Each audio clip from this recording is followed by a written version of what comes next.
Our responsive reading is excerpted from Your Life Matters by Kenny Wiley. Mark will lead us.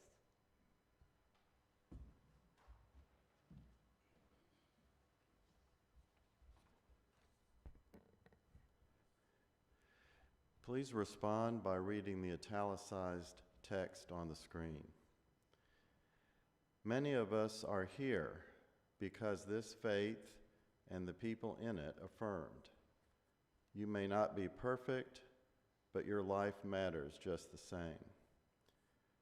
Guided by that enduring, unfulfilled promise of the belief in the inherent worth and dignity of every person, ours is a faith that has said, or worked to say, to those who have been marginalized, you are a woman, and your life matters.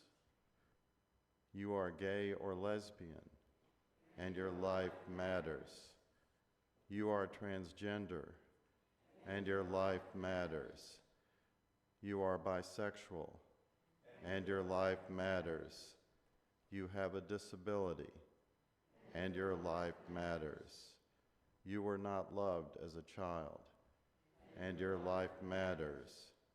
You struggle with depression, and your life matters.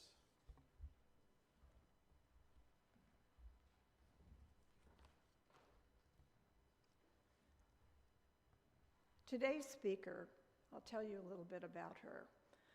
Reverend Eileen Wiviot, Senior Minister, Unitarian Universalist Church of Evanston, Illinois, graduated from Meadville Lombard Theological School in May 2017 and was ordained by UCE on June 4th, 2017.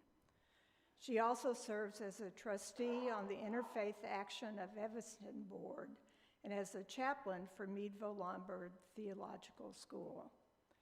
Reverend Wiviot nurtures the human spirit for a world made whole by preaching about our interconnection, encouraging us all to consider how we answer the call to justice, and by helping to sustain our collective spirits during times of joy and sorrow, struggle and strength. Her faith is rooted in the interconnection of things. She believes that together we are called to create life's meaning. The purpose of religious community is to cultivate and expand the transforming and healing power of love in our world. And so I think we have a special YouTube intro before she speaks.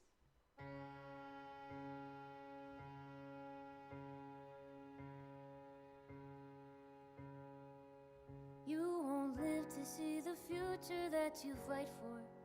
Maybe no one gets to reach that perfect day. If the work is never over, then how do you keep marching anyway?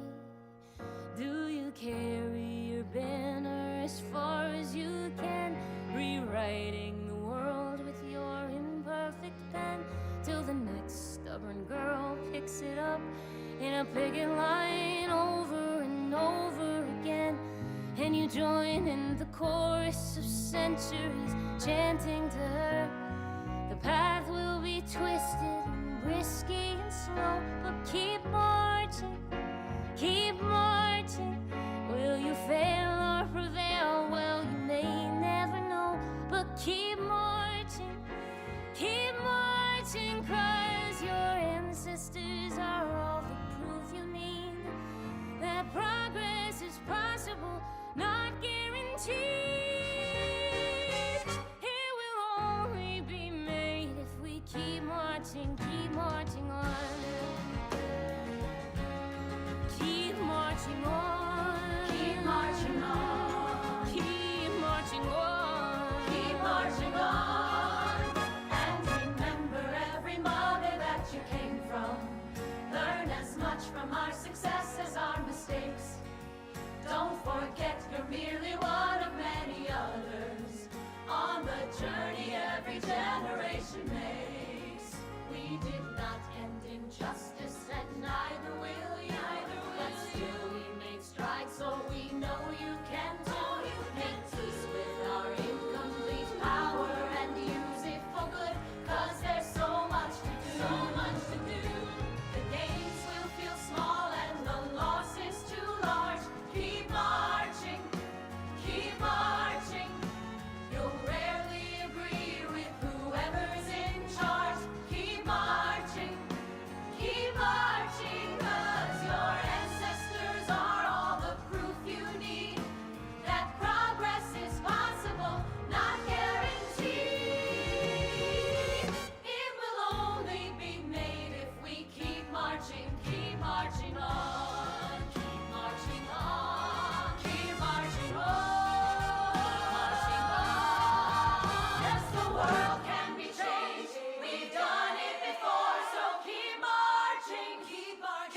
Our reading is from When Leadership Fails, Communities Must Rise, a meditation by Reverend Cameron Trimble. The chemist Ilya Prigozhin studied how complex systems behave under stress and found that when chaos increases, small pockets of order, what he called islands of coherence, can stabilize the whole system. These islands don't have to be big or powerful, they just need to hold steady, like anchor points in a storm, until the chaos burns itself out and new patterns can emerge. That's what we need now, those pockets of coherence. A congregation organizing a mutual aid fund for laid off workers, neighbors forming community defense networks, teachers creating safe, honest spaces for students amid book bans and curriculum censorship, communities protecting their LGBTQ+ citizens, even a circle of friends committing to honest, thoughtful conversation in a time of spin and propaganda. Jesus modeled the kind of leadership. He didn't overthrow Rome. He gathered a small, resilient community, teaching them how to love fiercely, resist injustice nonviolently, and care for the least among them. That's how transformation always starts, not from the top down, but from the ground up. So when the news feels overwhelming, ask yourself, where can I create an island of coherence today? Where can I show up with love, clarity, and courage? No single act will fix everything, but every act, every protest, every meal shared, every truth spoken in love pushes back against the chaos. And if enough of us hold steady, those small islands might just become the foundation of something new.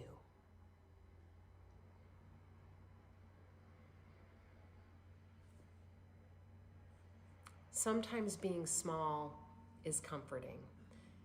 I feel that kind of smallness looking at the night sky, taking in the splendor of Jupiter, like a glittering diamond, larger and farther away than my mind can fathom.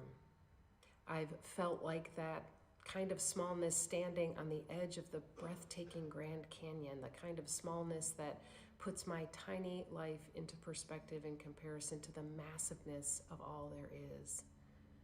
I think of the power of creation, of all that has been and will be, and know that my problems, fears, and frustrations of the moment are nothing really. And sometimes small is just scary. Like Piglet said, it's hard to be brave when you're only a very small animal. Sometimes feeling small is so lonely. It feels like the tightness and powerlessness. That kind of smallness is dispiriting. Friends, I have felt that kind of smallness this week. Listening to the parade of lies and hate from our wannabe king while elected leaders cheer on their abdication of responsibility has left me feeling all but consumed with rage and despair. And in my smallness, amidst a nation unraveling, it can be helpful to look back at history, as Heather Cox Richardson does, to put things into some kind of reality check. It's helpful to read about those who have resisted terrible oppression from power-hungry and hateful leaders before. Even though every day seems to bring an unprecedented breach of public trust and cruelty, it's oddly encouraging to know we've moved through some pretty awful things before. Progress amid struggle usually feels much too small and inconsequential, and yet it's the only way progress has ever been made. The only way tyrants have ever been brought down is through the cumulative and collective small gains made by individuals and communities building coalitions of justice and liberation over time.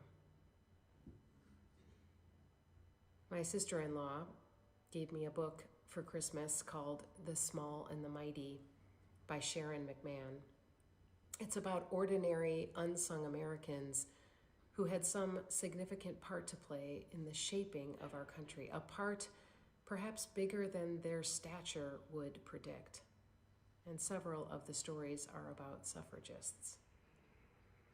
Just a little more than 100 years ago, women who made up half the population of this country were not allowed to vote. I recognize this is something that most of you already know, but it is important to remember the significance of that fact and how much has changed in a relatively short period of time. Thousands of women fought and died over 70 years for the basic right to cast a vote. Those decades of struggle were filled with individual stories of courage and conviction of people with little to no political capital, overcoming the odds to claim real power. The kind of power that can't be erased because it's spiritual, moral, and collective power, the power of the people. Many of us are feeling powerless right now amidst the seemingly unstoppable display of white male supremacy fueled by disgusting amounts of money, greed, complicity, and willful ignorance. It is hard to find a sense of agency in the dizzying cruelty and unchecked aggression against vulnerable people. I am sick to my stomach, friends. And the only antidote to my heart and soul ache is to remember those who have come before and done incredible things to make life better for others, including those who won the right for women to vote in this country. They only achieved that victory because of the countless women before them who fought for decades and lost over and over again and kept marching. Yes, the world can be changed because we've done it before, so keep marching. Keep marching. Rebecca Brown Mitchell is one of those people who you may not have heard of. She fought for and won the right for women to vote in Idaho in 1896. Before doing so, she moved from our state, Illinois, after her husband died. Illinois was one of the many coverture law states, which meant a woman was legally covered by her husband. When he died, everything they owned together was no longer hers. Everything she and her children had, clothes, chairs, dishes, was taken by the state. If she wanted it back, she would have to pay the state for it. So Rebecca left her home with nothing but her teenage daughter and traveled west to Idaho, where she opened a school in an abandoned shed with no resources, and eventually turned her energies toward advancing rights for women and girls in her adopted state. The movement marched on state by state and inspired women like Maria de Lopez, the daughter of a Mexican immigrant who encouraged votes for women in Spanish in California before she became a doctor and ambulance driver in World War I, something she had to pay her own way to do. The movement carried on with women like Inez Milholland, who joined the struggle for suffrage in 1913. The day before the inauguration of Woodrow Wilson, she famously rode her white horse Grey Dawn in a parade, draped in a billowing cape and bedecked in symbols of hope, mercy, and knowledge. Down Pennsylvania Avenue, a parade which was to end in a dramatic tableau to inspire the crowds to support suffrage. Instead, it ended with Inez Milholland and others surrounded by heckling and violent men, the police refusing to step in. Milholland stayed in the suffrage fight for another 6 years, speaking passionately to large crowds despite her growing illness. She finally collapsed while traveling by train and died at the age of 30, just after Wilson won his second term as president and before the fight for national suffrage was won. Surely you've heard your own stories of lesser-known heroes, the small and the mighty who did incredible things, fought insurmountable odds, never as singular stories, but as a movement that grows as it marches and chips away, undeterred by the overwhelming forces of unchecked power. When I think of the small and the mighty, I can't help but think of Ruby Bridges. She wasn't listed in the book I read, but probably because her story is not unsung. She's a hero to anyone who has seen that image of her, a tiny figure flanked by two large men protecting her as she left school. This small 6-year-old child struck fear in the hearts of people filled with venomous hate and bigotry, who threw things at her, then followed her into school to pull their own white children out so that they didn't have to attend with this terrifying powerhouse. For a whole year, Ruby was the only student in the class with her teacher, Barbara Henry, a white woman from Boston who came to teach only her. In fact, Ruby didn't understand that she was the target of hate. She just wanted to go to school. She says now that her innocence protected her. She was small and mighty for sure, and so was Miss Henry, who understood fully the danger and yet showed up every day to teach this child, to shield her from the hate around her with love. And how could I not mention the anniversary of Bloody Sunday 60 years ago, when those who had their power suppressed fought back by marching across the state of Alabama from Selma to Montgomery to demand their right to vote. Though they were beaten and deterred, they rose with courage and conviction to wrest power from the clutches of tyranny. Frederick Douglass taught us that power concedes nothing without a fight. It never does. It never has, and it never will.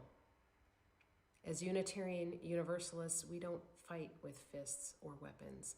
We fight with love to build collective power in beloved community, which is, as Reverend Dr. Susan Frederick Gray describes, community that enriches our lives, holds us in times of need, helps us to make a difference in the world, reminds us who we are, and encourages what is good and true in us and in humanity. I know how discouraging and dispiriting it all feels right now. I feel it too. And coalitions of change, islands of coherence are made by our resistance, our willingness to keep moving forward, to not relinquish what we know is true and good and right in us and in humanity. Remember that there are millions working in community, collectively, creatively, ideating a revolutionary way of being in the world every day. Teachers, therapists, doctors, nurses and caregivers, librarians, social workers, USAID workers before they were fired, government employees just trying to ensure people have essential services, trans people having the courage to be who they are, disabled people who advocate for what they need to thrive and consequently make the world more accessible for everyone, those who are fighting for the rights of immigrants and refugees, and those immigrants and refugees and their families. They are all fighting to create islands of coherence and mutual care. Though we may feel powerless and frozen in our outrage, speaking the truth, writing the truth, engaging with others in the truth is a courageous and revolutionary act in these times. They want to tell you that it is better for you to be asleep. That is what anti-wokeness is. They want you to go to sleep after concussing you with a barrage of garbage and lies and violence and hate. I'm telling you, as Rumi did, do not go back to sleep. Staying awake and aware, finding and sharing reliable sources of information and refusing to fall for lies is an important act of revolution and reclaiming our power. Showing up for those who are targeted is a way of resisting, holding on to joy, resting when you need to, being tender with your broken heart, and taking care of each other and those who are most vulnerable is what marching on looks like. There are small but mighty ways for us to coalesce and build our strength together. Commentator Robert Reich offered these ideas for what we can do. Protect decent and hardworking undocumented people in our community. Protect LGBTQ plus members of our community. Protect officials and elected election workers in our community being targeted. Participate or organize boycotts. Fund groups like the ACLU that are leading the charge to litigate illegal seizures of power. Spread the truth, get news from reliable sources, and to the extent possible, encourage those who you have any influence over to avoid propaganda outlets like Fox News, X, and to some extent Facebook and Instagram. Push for progressive measures in your own local community. Encourage worker action and support unions, and keep the faith. Do not give up on America.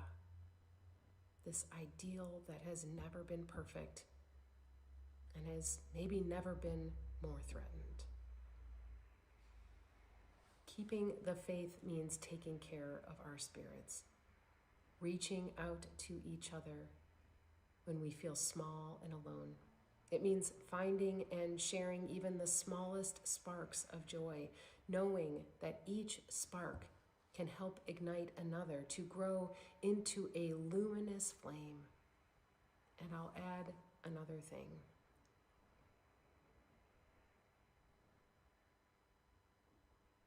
Keep practicing hope. Friends, the gains will feel small and the losses too large. But we must keep marching. We must march as our ancestors did for us, and we must march for our descendants who need us to not give in to despair or give up on the power of community, the enduring legacy of goodness that has always and will always be a part of the human story. We must coalesce our small individual power into greater communal power, weaving stronger connections and broader islands of coherence. The fight is far from over.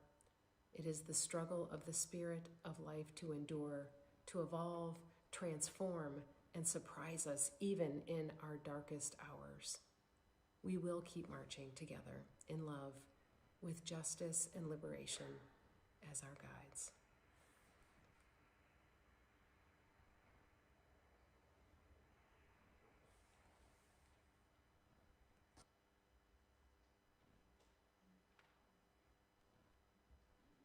Thank you.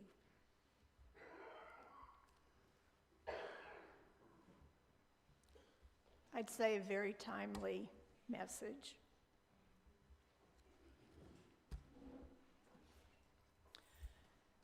If you have questions about Unitarian Universalism or about joining this congregation, please speak to a member of our membership team. Their name tags have an open book symbol, or most of them do. You can also email membership@uucbg. If you're a member of the membership team, why don't you raise your hand? Okay, we're all over here. On second Sundays after the service, you can join in a question and answer session with the membership team in the library. This congregation and the work that we do is supported by the voluntary generosity of all who contribute. The offering is a sacrament of the free church. You may place your donation in the plate as it comes to you or on your way out. You can use the QR codes that will come up on the screen or donate via our website or mail checks directly to the office. As we enjoy the music, the offering will be given and received in grateful appreciation of our shared hopes and values. I mentioned last week that we're learning some songs from our new virtual hymnal, and this is one. It's called This Boat, not The Boat. This Boat. Sometimes islands of coherence look like a boat. And sometimes it's time to grab an oar.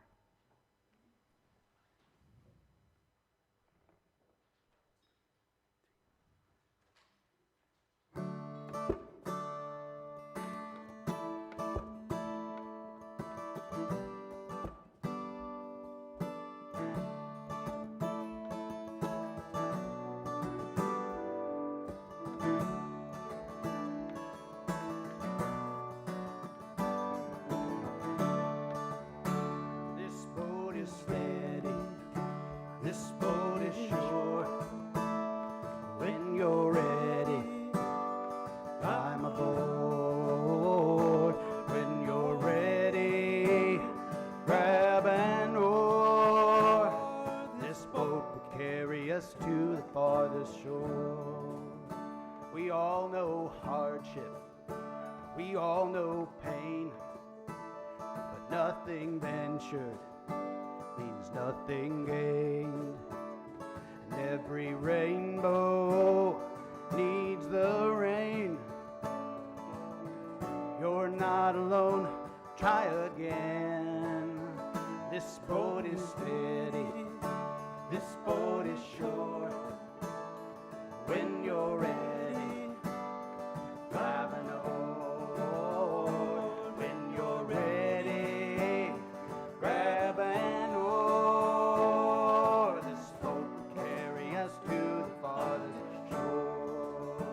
Even if you've been tempest-tossed, even if you feel that all is lost, you've heard that thunder roar, had a look at heaven's door. If you're sinking like a stone, this boat will carry you home. This boat is ready, this boat is sure. When you're ready, climb aboard. When you're ready, grab an oar. This boat will carry you to the farthest shore. In this boat, there's nothing we can't do together, no matter the weather. No matter that charts aren't ours, we will navigate by our stars. This boat is ready, this boat is sure. Sing along. When you're ready, I'm aboard. When you're ready, grab an oar. This boat will carry us to the farthest shore. This boat is ready, this boat is sure. When you're ready, climb aboard. When you're ready, grab an oar. This boat will carry us to the farthest shore. One more time. This boat is ready, this boat is sure. When you're ready, climb aboard.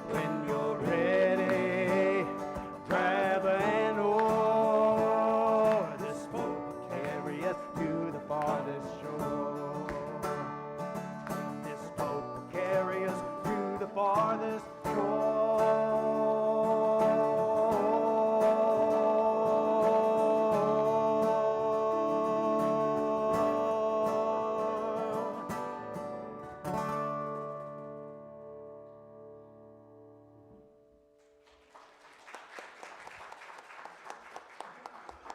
That was a good one. We thank you for these gifts. May we use them wisely in the service of our congregation and our community. Okay, community news, we've got a lot. Okay, starting out, the fellowship hall, if you hadn't noticed, is still closed for repairs. And just a heads up, if it's still closed on March 1st, which is the first Sunday, we won't have a potluck.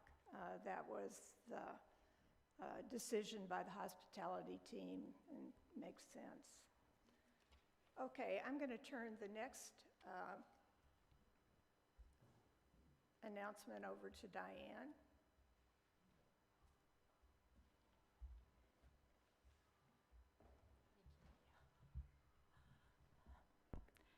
If you'll remember, if you were here on Martin Luther King weekend, Alonzo Webbs from the Bowling African American Museum came to speak to us. And today we are invited at 1 o'clock to visit. I hope you come. They are going to have the books on sale, Voices of the Segregated Past. Yesterday, I was invited to a panel discussion there yesterday morning. Jim Richards, who coached Western, was a coach of Lonnie's in Glasgow, and a lot of his old teammates were there. It's wonderful. So please try to make it today. The collective power of beloved community is everywhere. Let's keep it going. Thanks. What do you want to say about? Oh, yeah. I have one spot left in my car. I'm taking a couple if anybody wants to go with me. And one other thing, I would suggest you go 3/4 around the circle, go up 1 block western, come back down, because it's right on the end of Chestnut, right as the circle. So it's easier to get it from the other side. Thank you. Thanks, Diane. Okay, but because of the field trip, which is an important one, the February meeting of the Memory Research Group has been canceled, and the next meeting will be the end of March, March 29th. Tomorrow, on Monday, February 23rd, UUCBG will be hosting National Moral Monday. The gathering will be from 11:30 to 12:30 with lunch and fellowship to follow. Everyone is welcome to attend. Okay, this Wednesday via Zoom is our monthly UUCBG Read and Chat meeting. The book this month is Welcoming the Unwelcome by Pema Chodron. And just so you know, that book can be downloaded free from the Internet Archive, so you don't even have to buy the book. Details are on the bulletin board in the February newsletter and in the February newsletter. This Saturday at 9:30, February 28th, there will be another Taste of Soul gathering where you can enjoy food, brunch, and fellowship to get a taste of what it's like to participate in a Soul Matters small group. And I encourage you to try it. And finally, we are excited to announce that in March, UUCBG will be offering Harvest the Power, which is a series of workshops on leadership development. Everyone is encouraged to attend. Sign-ups are in the lobby and online via the weekly email update. I think that's it. You may. Sorry for not getting into the slides.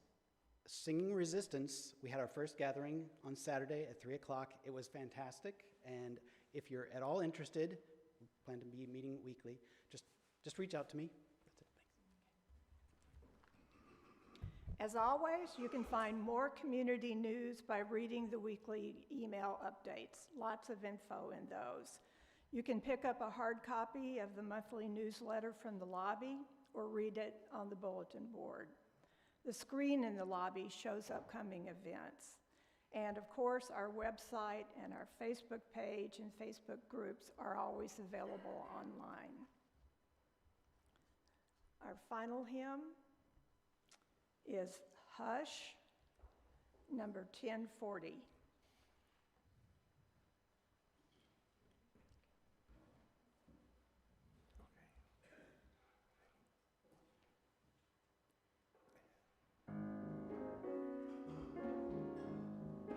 Please rise in body or spirit.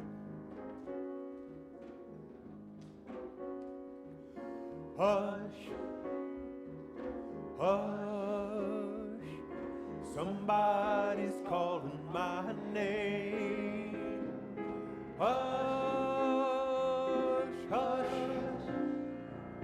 somebody's calling my name. Hush, hush, somebody's calling my name. Oh my Lord, oh my Lord, what shall I do? What shall I do? Sounds like freedom. Somebody's calling my name. Sounds like freedom. Somebody's calling my name. Sounds like freedom. Somebody's calling my name. Oh my Lord, oh my Lord, what shall I do? What shall I do? Sounds like justice. Somebody's calling my name. Sounds like justice.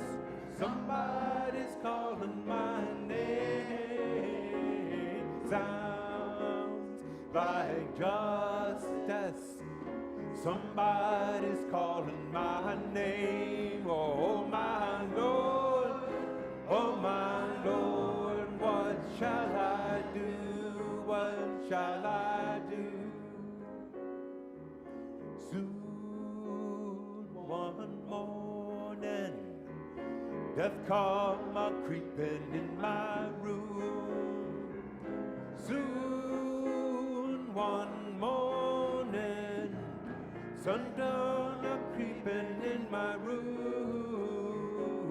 Soon one morning, some girl a creeping in my room. Oh my Lord, oh my Lord, what shall I do? What shall I do?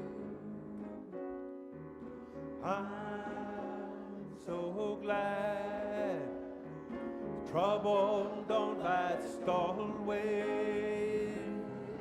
I'm so glad trouble don't last always. I'm so glad death don't last always. Oh my Lord, oh my Lord, what shall I do? What shall I do?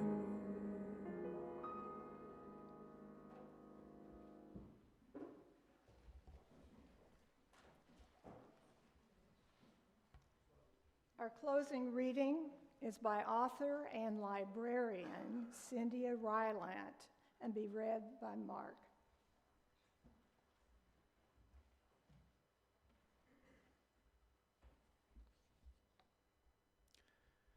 Life Begins Small and Grows by Cynthia Rylant. Life is not always easy. There will probably be a stretch of wilderness now and then, but wilderness eventually ends, and there is always a new road to take. Remember this: in every corner of the world, there is something to love and something to protect. And if one day it seems nothing beautiful will ever come your way again, trust the rabbit in the field and the deer who crosses your path. Trust the wolf and the wild geese who find their way back home. All these know something about life, that everything is changing, and it is worth waking up in the morning to see what might happen, because life begins small and grows.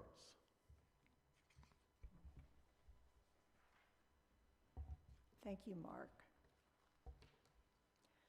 We hope you found this service meaningful, and we invite you to share your thoughts about today's service. You can send comments to sunday-services@uucbg.org.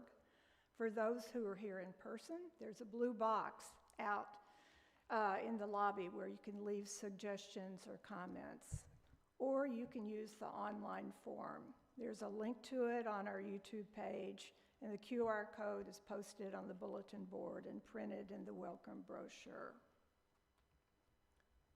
Next Sunday's speaker is Aaron English, who's been here before. I think that will be a treat. Farewell to those who are online today. We invite you to join us again, either in person or online. Until then, be well and go in peace.